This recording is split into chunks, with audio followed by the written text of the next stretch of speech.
안녕하세요, 여러분. 책 먹는 즐거움 정기욱 소설가입니다. 구독과 좋아요 눌러주시면 책 먹는 즐거움 채널에 큰 힘이 됩니다. 오늘은 40살 할머니의 오후 오은숙 단편 소설 낭독해 드립니다. 장대비가 쏟아지던 날 저녁이었다. 그는 우산을 들고 바쁘게 걸어가는 사람들을 붙잡아 꼭 한 장씩 전단지를 건넸다. 지하철역 출구에서 그 모습을 보고 있던 나는 그에게 말하고 싶었다. 비가 멈출 때까지 잠시 쉬라고. 할머니가 손자를 생각하는 마음으로 서너 개의 계단을 급히 내려가다 미끄러운 보도블록에서 균형을 잡지 못했다. 우산을 든 채 기우뚱하다가 하필이면 그의 발 아래로 넘어졌다. 나를 일으켜 세우려고 그가 손을 내밀었다. 나는 얼마간 망설이다 그의 손을 잡았다. 찌릿했다. 다시는 잡을 수 없는 손을 잡은 듯 했다. 그날 이후 우리는 가까워졌다. 그에게 나는 언제인지 모르게 피었다가 지는 꽃이라고 말했다. 수정하지 못하고 저 홀로 시들어가는 꽃이라고. 나에게 그는 시들어가는 건 아직 살아있다는 뜻이라고 말했다. 살아있는 것이 좋다고 했다. 나는 그의 덥수룩한 머리카락을 흐트러뜨렸다. 그런 뒤 우리는 어쩔 수 없이 할머니와 손자라고 말했다. 그것이 헤어지는 연인보다 낫다고. 있었던 일일까? 그는 전단지 하나로 나를 골목까지 이끌었다. 매일 오가던 지하철역이었지만 주변 사람 눈에 띄지 않는 골목이 있다는 것을 처음 알았다.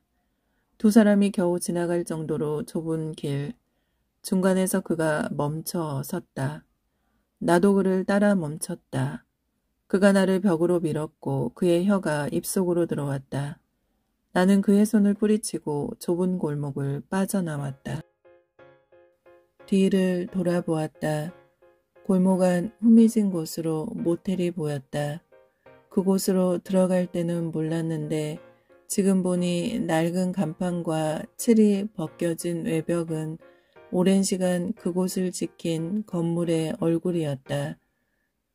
마치 거울 속 주름진 내 얼굴을 보는 듯했다. 얼굴뿐이 아니었다.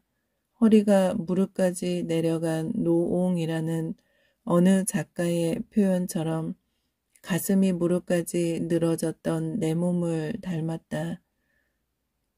생각해보자. 파릇한 잎들이 돋고 벚꽃 잎이 날리면서 걸쳐 입은 스웨터가 사라졌지만 내게 찾아온 몸의 변화는 해를 넘겨 여전했다.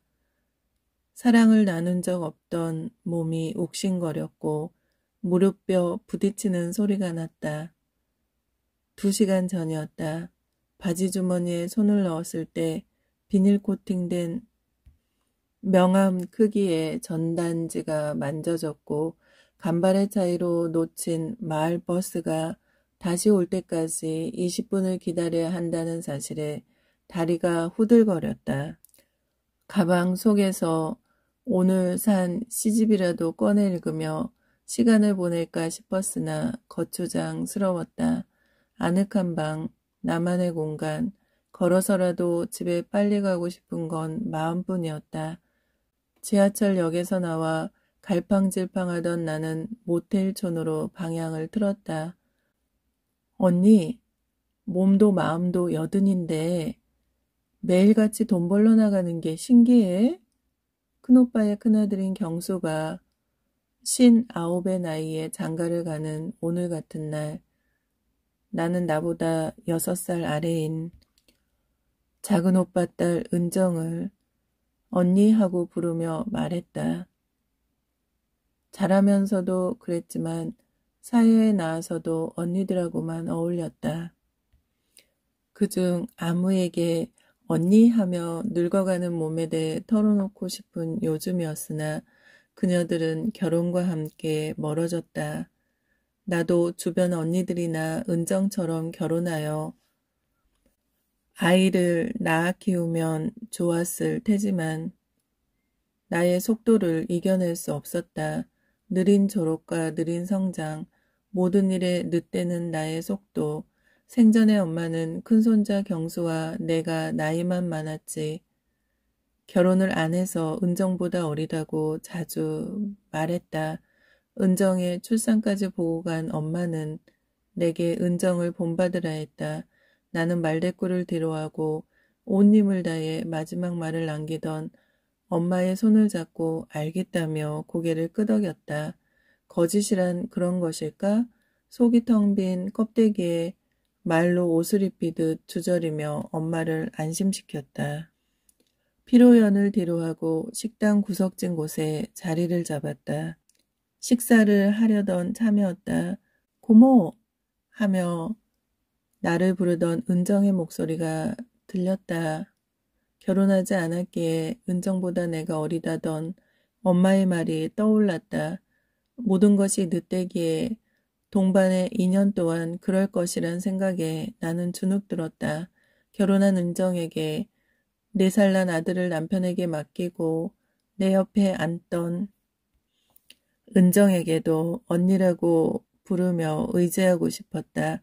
그녀 아들이 떡꼬치를 들고 와 내게 할머니라고 부르기 전까지 나는 6살 어린 조카에게 언니 하며 말을 이었다.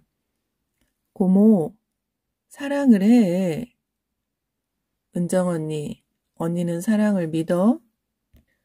고모, 나는 믿어 사랑. 그러니까 잠자리를 안 하고도 살지. 마주 앉은 은정은 그러니까 하며 상체를 내 쪽으로 바짝 붙인 뒤 속삭였다.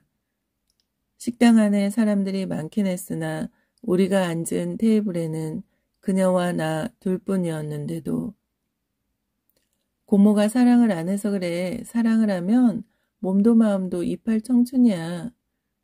은정은 연애와 사랑은 다르다며 남편과 1년 넘게 잠자리를 안 해도 안정적이고 충만한 느낌으로 매일을 산다고 했다. 그것이 과연 사랑일까? 사랑은 욕망을 넘어선 무엇이어야 하는데 맞벌이하면서 아이를 키우느라 몸의 욕망이 줄어든 것 아닐까? 8년 연애 끝에 결혼한 은정이 육체적 갈망보다 가정이 주는 안정감을 우선으로 욕망하는 것 아닐까? 그렇다면 그걸 사랑이라 할 수 있을까? 나는 은정의 말에 고개를 끄덕이면서도 머릿속으로는 아니라고 반박했다. 사랑은 육체와 정신이 하나여야 한다고. 고모, 아까 경수 오빠 행진할 때 기분 묘하더라? 오빠가 건설 현장에서 일했던 게 생각나서 문학하고 결혼했다면서 소개팅도 안 하고 그랬었잖아. 완전 문학 청년이 초로의 할배가 되어 웨딩마치 하니까 뭔가 은정 언니 요즘도 써? 문청이라는 말. 문학책, 문학잡지, 문학회 같은. 은정은 당연한 걸 왜 묻느냐는 듯 갸우뚱했다. 나는 고자질하는 동생처럼 며칠 전 막내 조카 서연이와 통화한 내용을 들려줬다. 바이어에게 메일 쓰다 물어볼 게 있어서 전화했거든. 걔가 유학 다녀온 지 얼마 안 돼서 현지 표현을 잘 알잖아. 그런데 무슨 말 끝에 자기가 쓰고 있는 웹소설을 자꾸 문학이라고 하는 거야. 웹소설이 문학이냐고 한마디 했는데 요즘 시대의 문학은 편가르기 1등 공신이라며 고리타분한 낫대 취급하면서 나를 몰아세우더라고. 그러더니 또 문학이 별거냐고 자기가 하는 것도 문학이라면서 막 달려들고 그래도 내가 고모인데. 고모가 잘못했네. 문학이라고는 수능 문학밖에 모르는 애한테. 진짜 문학은 경수 오빠가 했었지. 한창 씻쓴다고 할 때 오빠한테 말라름에 시집도 받았었는데.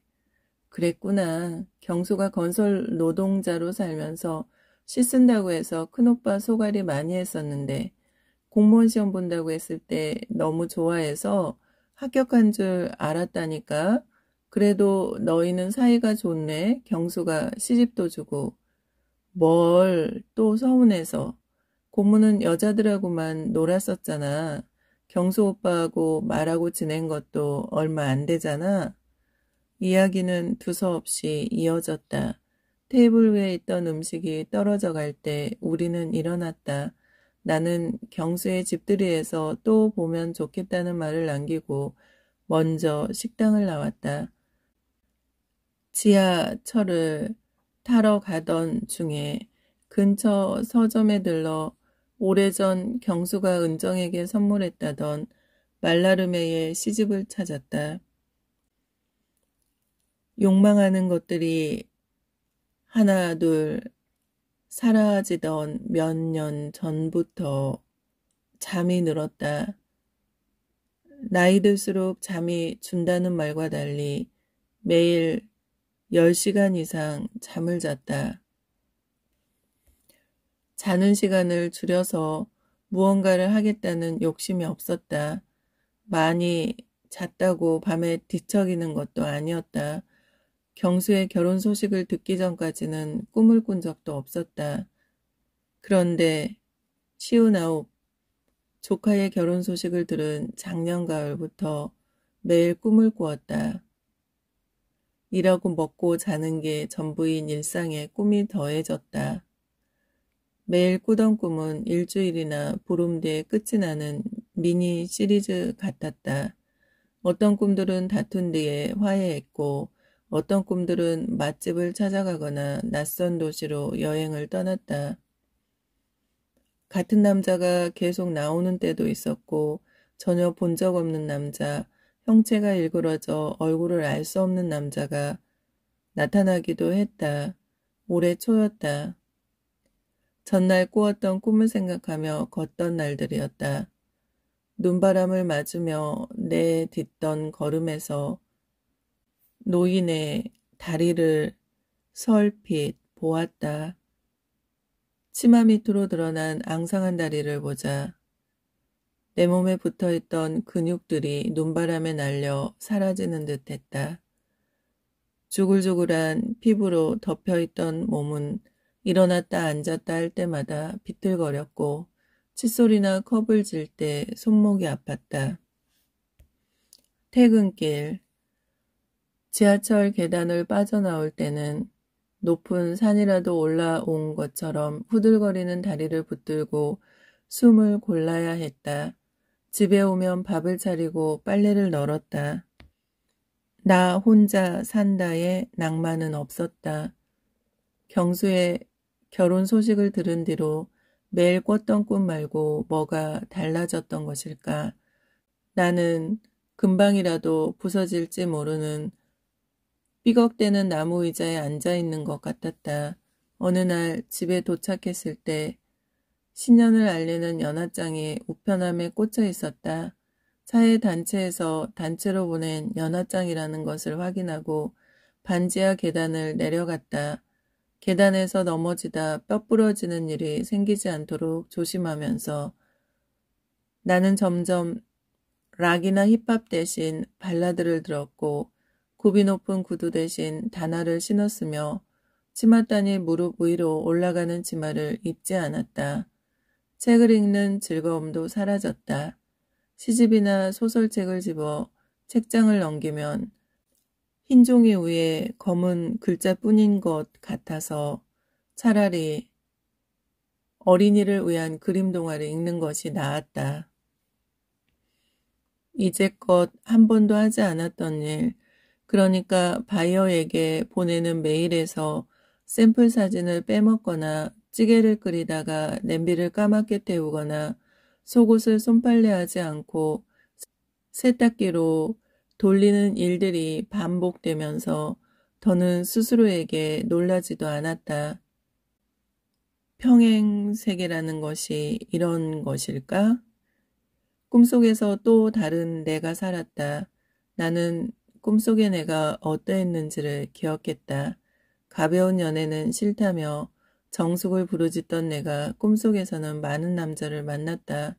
꿈에서는 무남 동녀였고 20도 안 된 어린 나이에 부모를 잃었다.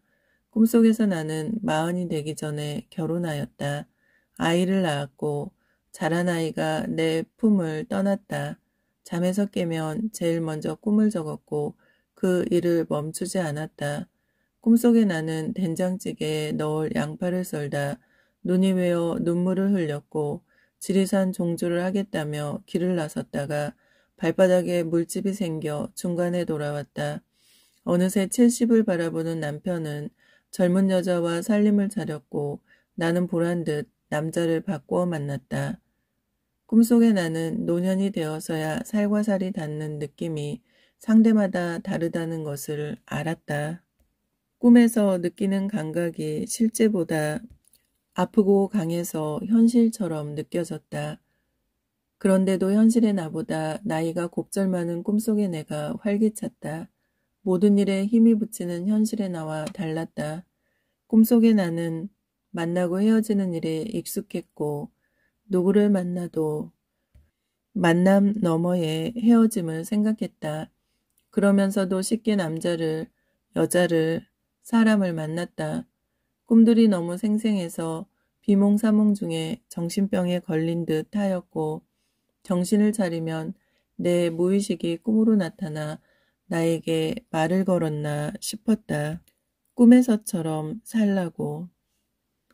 자동이체를 하지 않은 탓에 매달 공과금을 내는 것처럼 끼니를 집에서 먹으려고 냉장고에 찬거리를 채우는 것처럼 매일 하는 가벼운 일상이 버거워도 80살 꿈속 노인처럼 받아들이라고.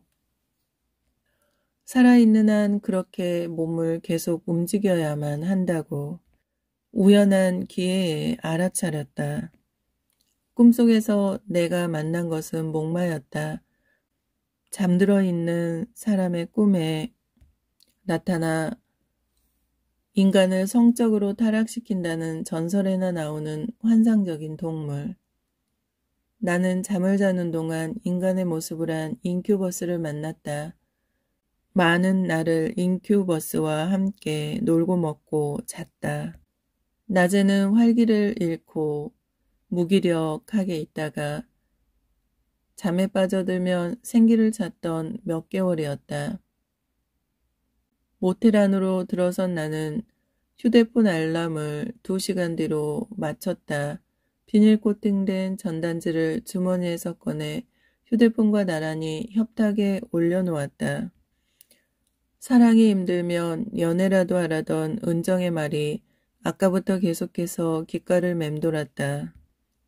결혼은 제쳐두고 연애라도 하라던 은정이었다. 커튼 사이로 들어오는 나른한 햇살에 머리를 대고 침대에 엎드렸다. 가방에서 방금 산 목신의 오호를 꺼내 펼쳤다. 내가 꿈에 취한 것일까? 내 의혹은 해묵은 밤인 듯 쌓이고 쌓여 마침내 숱한 실가지로 돋아나더니 생시의 무성한 숲이 되어 내게 일깨우니 오호라. 끝에 남은 것이란 나 혼자 애타게 그린 장미꽃, 빛, 과오. 아, 내게는 장미꽃빛, 과오가 아니라 가시 돋친 붉은 장미에 과오로 읽혀져요. 프랑스 시인이 당신을 주인공으로 삼아 시를 지었다는데 당신은 이 시를 들어본 적 있나요? 작은 호수 옆 숲속에서 잠을 자고 있는 당신이 보이네요. 이른 오후 태양빛이 키 큰 나무들 사이로 퍼졌어요. 당신은 가장 큰 나무에 등을 기대고 눈을 감은 채 앉아 있어요. 피리를 손에 쥐고 있군요. 피리를 보니 시링크스가 떠올라요. 누구도 사랑하지 않고 아르테미스 여신만 숭배했던 요정이죠. 당신은 그녀를 지겹게 쫓아다녔죠.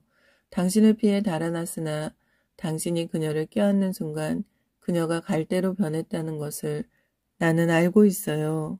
당신은 그 갈대로 피리를 만들었지요. 그러면 영원히 그녀와 함께할 수 있을 거라고 생각했나요? 어머, 그 얘기를 내가 알고 있다는 것에 놀라는군요. 아주 오래전에 소문으로 들어서 알았어요. 한때는 세상 어디에서나 사람들이 모이면 당신 얘기를 했어요.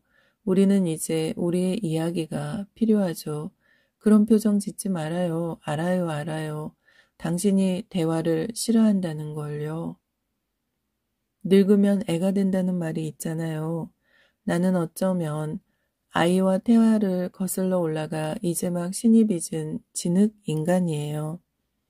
봐요. 당신이 혀로 핥고 간 자리마다 움푹 패였어요. 늘어진 젖가슴에 움츠러들지 말아요.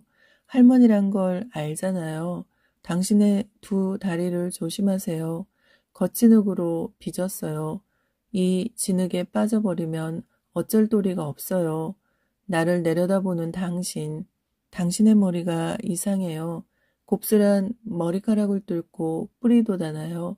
사람 머리에서 뿌리 돋아난다는 말 난 들은 적이 없어요. 내 밑에서 무릎을 세운 채 서 있는 당신의 탄탄한 허벅지에서 검은 털이 자라나요. 검은빛 털이 당신의 허벅지와 두 다리를 감싸요. 저걸 봐요. 따뜻하고 말랑했던 당신의 발이 딱딱하게 굳어가요. 차갑고 딱딱한 두 개의 발굽으로 변했어요. 당신의 몸이 변하고 있는 것에 놀라지 말아요. 내 몸도 변하고 있으니까요. 우리는 지금 딴짓할 때가 아니라는 걸 알죠. 두 손으로 내 어깨를 너무 세게 누르지 말아요. 신이 갓 빚어낸 진흙인간이란 걸 잊지 말아요. 그래요. 그렇게 부드럽게 들어와요. 딱딱한 발굽이 내 발을 누르고 있어요. 치우지 말아요. 그 정도 아픔은 참아야 한대요. 내 허리가 당신을 향해 올라가고 있어요. 고개는 왜 뒤로 젖혀지는 걸까요? 나는 이렇게 눈으로 말하고 있는데 당신은 내 말을 읽을 수 있나요? 나는 당신의 말을 읽을 수 없어요. 당신의 검은 두 눈이 나를 보고 있는데도 말이죠. 당신은 아무 말도 하지 않으려고 작정한 것 같아요. 고개를 돌렸을 때 협탁 위에 비닐 코팅된 작은 전단지가 보였다. 낯선이가 지하철역 부근에서 아침 저녁으로 나눠주던 전단지는 그때그때 달랐다. 학원, 미용실, 마트, 부동산에 관한 것이 제일 많았고 가끔씩 결혼 정보회사나 외제차 대여에 관한 것도 있었다.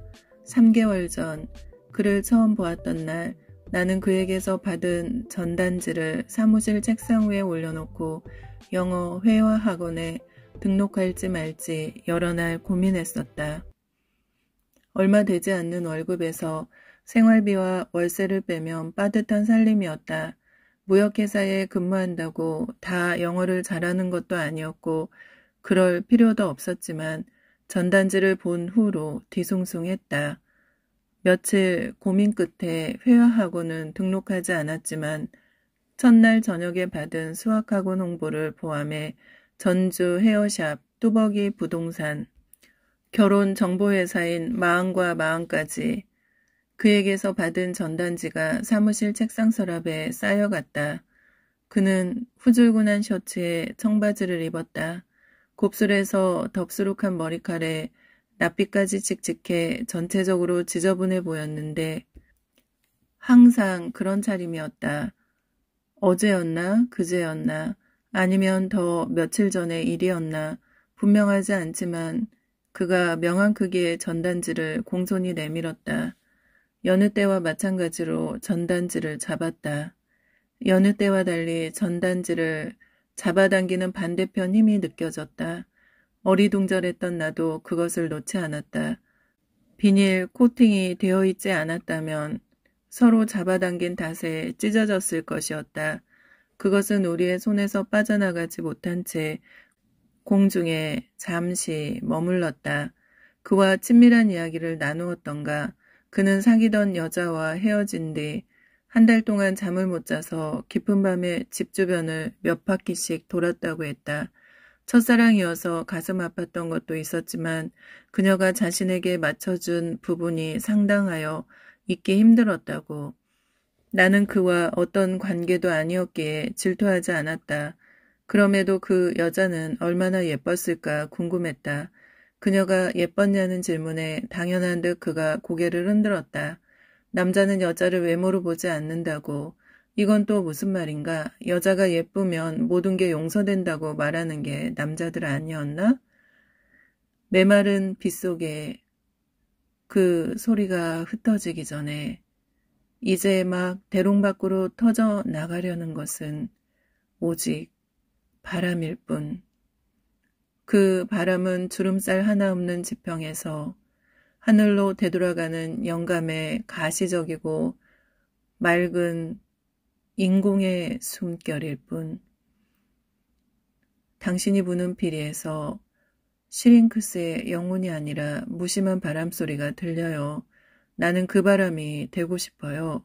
어디에도 머무르지 않고 세상을 훑고 지나 끝내 하늘로 오르는 맑은 인공의 숨결로 남고 싶어요. 비웃지 말아요. 나도 그럴 수 없다는 것을 알고 있으니까요. 태양에게 질세라 내 들뜬 허영이 휩쓰는 듯 햇빛 반짝여 튀기는 불꽃들의 꽃 밑에 잎 봉하고 말없는 듯 그 늪에 시실리아 기슭 이어 오 이야기해보라. 시인은 말해요. 당신이 꿈속에서 시실리아 기슭에서 증인이 되어달라고 애원한대요. 태양처럼 뜨거운 당신의 마음을 알아요.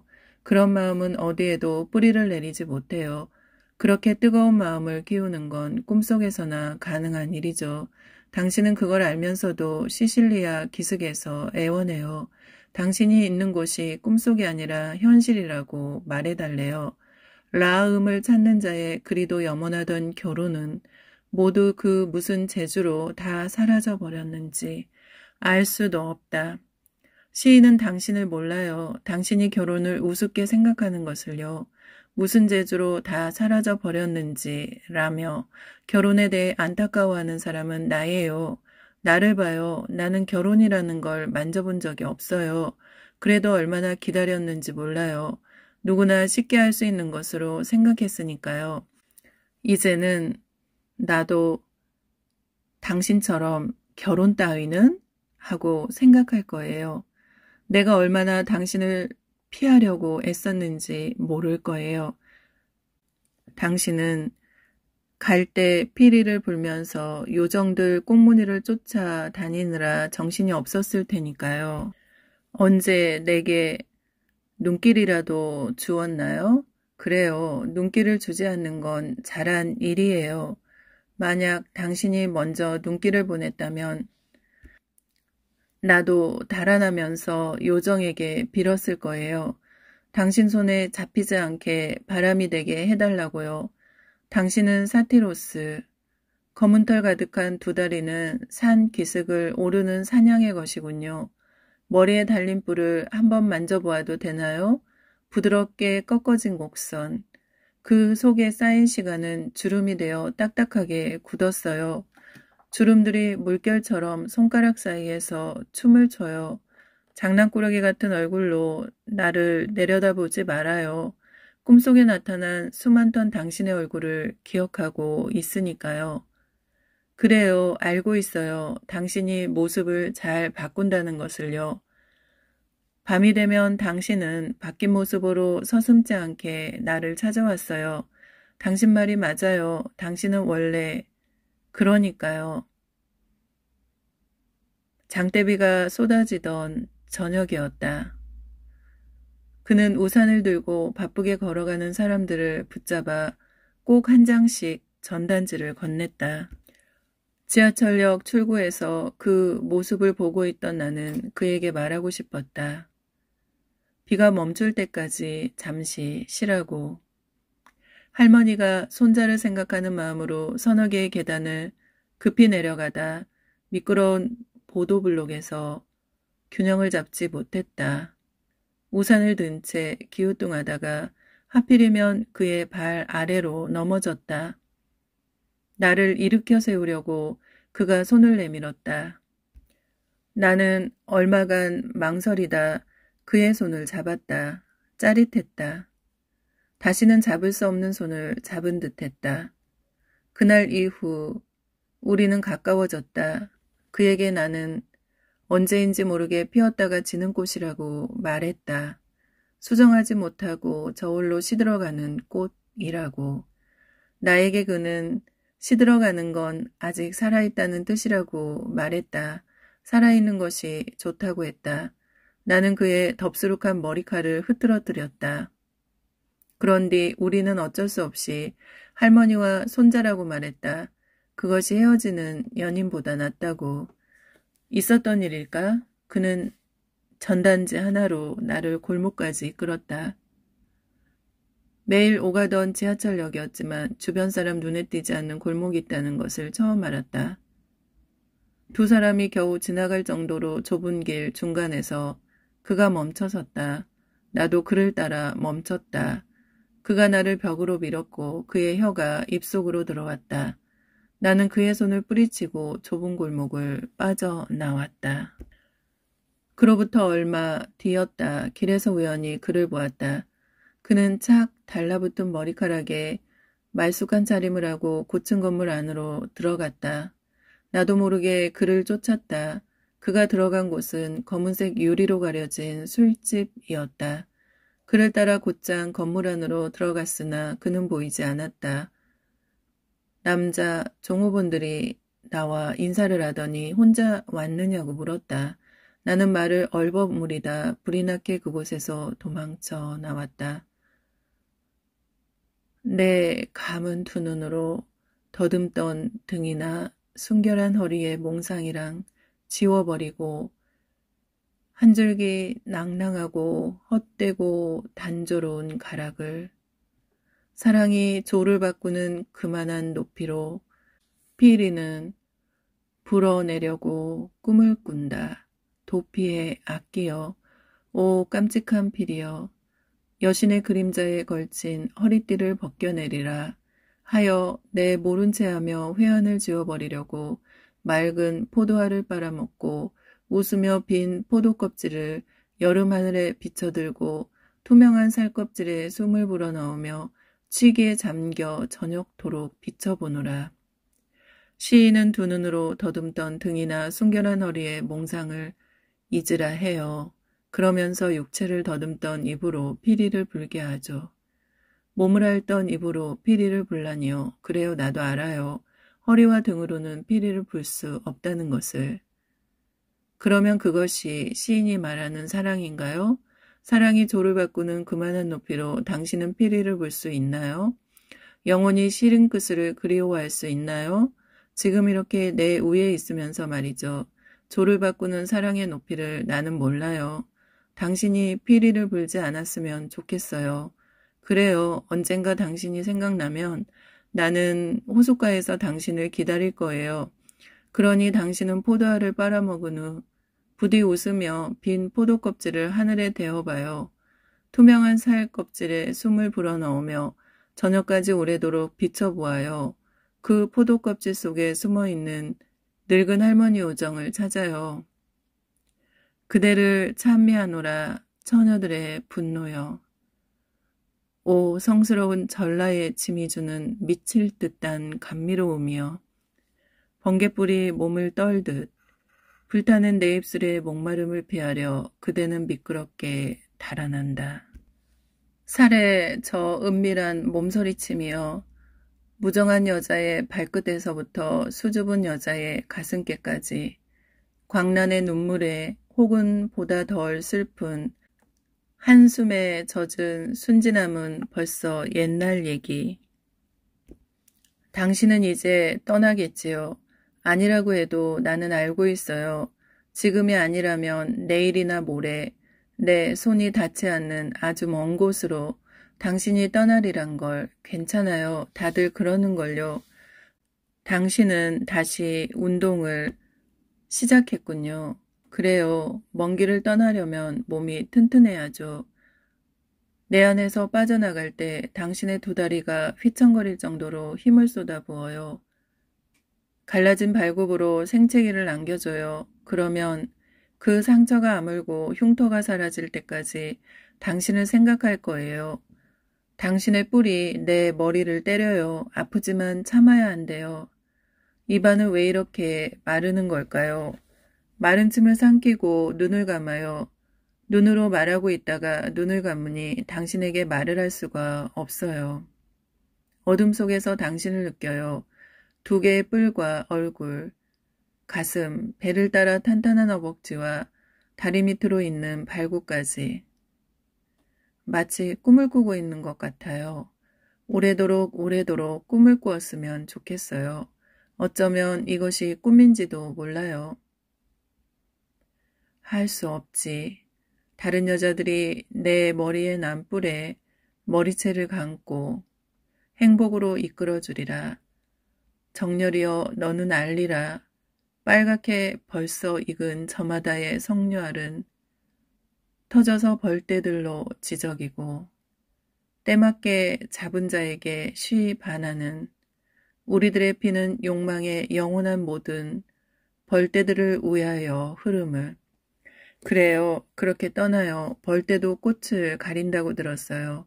꽃을 찾아 떠도는 벌처럼 떠나요. 그러나 때맞게 잡은 자에게 시위 반하는 당신의 성격을 조심하세요. 그래요. 그게 무슨 상관이 있겠어요. 지금 나는 발갛게 익은 석류알이 되어가요. 햇살이 창문을 타고 넘어오네요. 당신의 검은 털이 은빛으로 보여요. 당신의 혀가 핥고간 자리, 그 움푹 패였던 곳에 살이 차올라요. 주글주글한 피부들이 탱탱해졌어요.